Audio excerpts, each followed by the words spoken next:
This scene from Daniel has come down the centuries and has become part of our common parlance.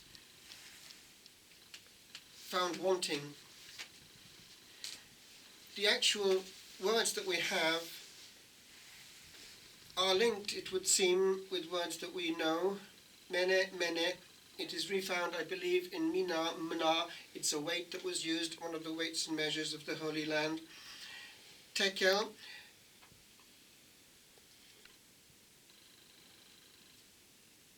It is put in the balance and found wanting. I'm coming to that in a minute. And the root parsin, it would seem, is linked with divided and separation. Parash is the root of Pharisee. They were the ones who were divided from the others by a certain prestige of observance which made them experts and professionals. But I want to zoom into this one in the middle, the balance. The root of weighing is there, and just this very morning I was hit by something which I had by chance on my archives. Not far from the Hermitage is the High Cross of Monaster Boyce. I sometimes pray there and pause at this quiet pulpit of very early times. When people could not read, these things spoke to their hearts in ways that are easily understood. And if one just pauses there, it can do the same to us as well. Why? The truth is writ large, as was the writing on the wall here. The balance is there. About 2/3 of the way up the High Cross, you have this soul. He is quite naked in one of the scales of the balance, and you have a demon and an angel, and this poor soul is a little bit nervous because he knows that the way it tips is going to decide all eternity. And that message is still standing right in the middle of a still used cemetery. As one goes nearer to our time in graves, one sees how actually that element, the element that counts, is receding into the background, and other ones are coming to the fore.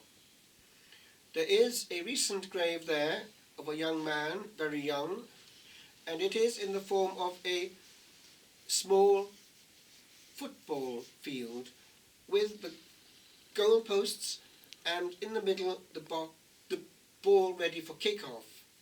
And in the inscription on the tomb there is living the dream. Now, the dream in there is probably not exactly what we would regard as the matter that counts. It is at least a sign of respect for the friend of these young people who has gone on. They did their best, but their points of reference is very different. It's actually the immediate. And one sees how, right now, in life, a game is extremely important. Scoring well is very important. Glory is being gained. Back to that High Cross, almost next to it, one sees there actually the question mark remaining. Is glory being gained? That poor soul has no football to play with. That poor soul has absolutely nothing to play with. That soul is being played with and is at the mercy of forces greater than himself. It's our case too.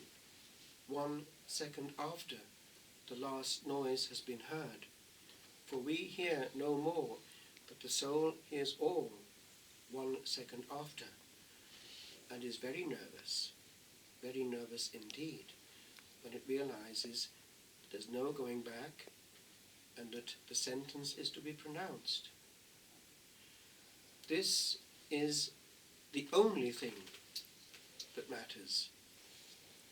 And we have managed to make of all else very important things. Now, actually, it's become more complicated and more successful, because in practice there is a whole new notion of glory upon earth.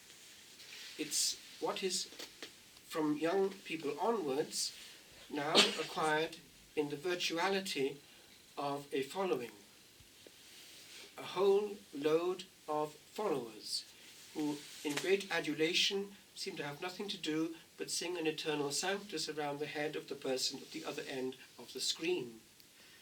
Glory, a huge number of friends that one hasn't even seen, followers, people who are subscribed, all the outlets.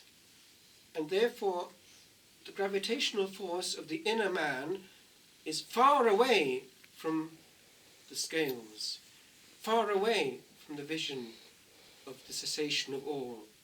It's in the immediacy of being valued and appreciated.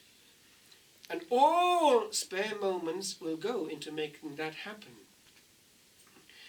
Classically, it didn't have to go that far. Already, for many, many generations, even in pre-Christian times, glory was acquired.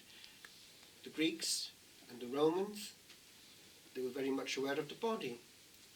All the stadiums that we have around testify to the importance of scoring in games. Over the centuries, another way of scoring well would be in human love.